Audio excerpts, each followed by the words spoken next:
โอ้ฝรั่งเพิ่นสนใจเพิ่นเบิ่งตาเกาะซะเลยเนาะ Amazing หลายบ้านเฮาวิธีบ้านเฮาเออโอ้เอากล้องมาถ่ายรูปโอเคโอ้คักหลายพี่น้องนี่คือการท่องเที่ยวแบบบ้านเฮาสุดยอดหลาย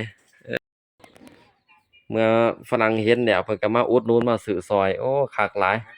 you take one basket Yeah, one. oh very good can you show show your basket which one is your basket ซื้อซอยอันหนึงเนาะเอ้ยคักหลายกราบสวัสดีทุกคน FC ทางเพจ Lao Style Channel เนาะมื้อนี้แอดมินก็พานักท่องเที่ยวเนาะมาเบิ่งวิถีชีวิตบ้านเฮามาเบิ่งวิธีการมาเรียนรู้วิธีการเนาะการสานกระติบข้าวอยู่บ้านดอนเปื่อยว่าซั่นโอ้ยฝรั่งบ่เคยเห็นแต่ว่า amazing ลาว โอ้ได้มาสานติบไปเห็นชาวบ้านมาสานกระติบข้าวอยู่บ้านดอนเปื่อยที่ว่าโอ้คักหลายเพิ่นว่านี่ก็แม่นแม่ใหญ่ช่างนี่ชื่อแม่ใหญ่บุญบ้านดอนเปื่อยเนาะกำลังโซ่หรือว่าสาธิตวิธีการเฮ็ดติบข้าวแสดงว่ากำลังสิก่อเนาะก่อให้เพิ่นเบิ่งเนาะก่อเป็นลายอ้อแสดงว่าไม้ช่างไม้ไผ่บ้านเฮาเนาะเฮ็ดเนาะโอ้เอาไม้ไผ่บ้านมาแล้วก็มาจักเป็นตอกเนาะแล้วก็สีนี่ทาเอาเนาะโอ้ยอมเอาเนาะนี่ก็แม่เพิ่นก็เฮ็ดจักได้จักปีแล้วบ่แม่ใหญ่ได้จักปีแล้วสาธิตเขานี่60 70นี่แล้วเริ่มเฮ็ดนี่จักปีเริ่มเฮ็ดนี่โอ้ยเฮ็ดตั้งแต่หงนี่แหละจักปีเฮ็ดตั้งแต่เฮ็ดเป็นพุ่นแหละโอ้แสดงว่าสืบกันมานี่หลายปีเติบเนาะหลายปีโอ้แสดงว่าเฮ็ดเด้อคนทำนี่แล้วคนเฒ่าไปบ่หลายมีแต่เฮ็ดจังซี่ถือว่ารักษาไปหาเงินนำเขาบ่หลายเฮ็ดจังซี่รักษาฝีมือแรงงานบ้านเฮาเนาะถือว่าหายากได้พี่น้องที่ว่ายังสานติบเขาเป็นเนาะส่วนหลายเขาก็สิเซาเฮ็ดเบิดเนาะแม่ใหญ่เนาะเฒ่าแน่เนาะมีไปหาเงินใช้เงินมามันก็เฒ่าเฮ็ดแน่ยังแต่คนเฒ่าเลยคนเฒ่าเฮ็ดโอ้ถือว่ารักษาเนาะกระติบข้าวนี่ก็เอิ้นมา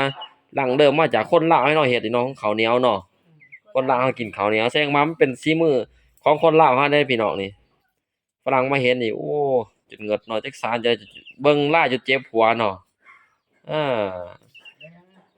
สิสัมภาษณ์ว่าฝรั่งเข้ามาจากประเทศใดเนาะ Hello excuse me where you from ฝรั่งเศสมาจากฝรั่งเศสCan you do เฮ็ดเป็นบ่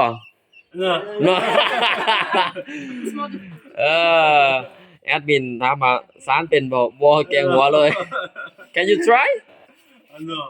It's more difficult. ยากขนาดเนาะ It's your first time to see this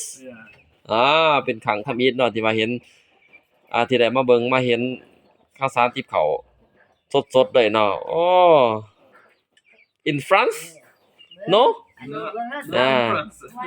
อยู่ประเทศฝรั่งแม่นอยู่ฝรั่งแม่นบ่มีเนาะแต่ว่าเฮ็ด like this by the machine Machine? No. Not that. แต่ว่า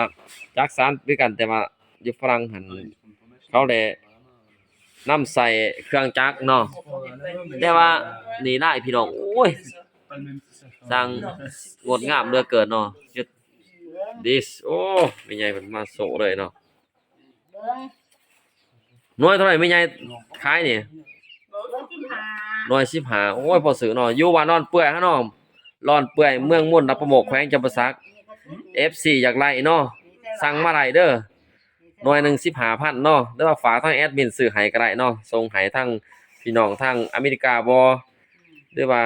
อยู่ฝรั่งเศสบ่อยู่ต่างแขวงต่างเมืองสั่งแอดมินส่งให้ได้เนาะโอ้นี่ก็คือวิถีชีวิตบ้านเฮาเนาะโอ้ชีวิตบ้านเฮานี่ก็ Hello Papa Hello where are you from ฝรั่งเศสส่วนไหน นักท่องเที่ยวสิมาจากหลายที่สุดเนาะแม่นมาจากฝรั่งเศสเนาะอ่ะพี่น้องก็สิได้ลา FC ท่านผู้ชมเพียงเท่านี้เนาะอย่าลืมกด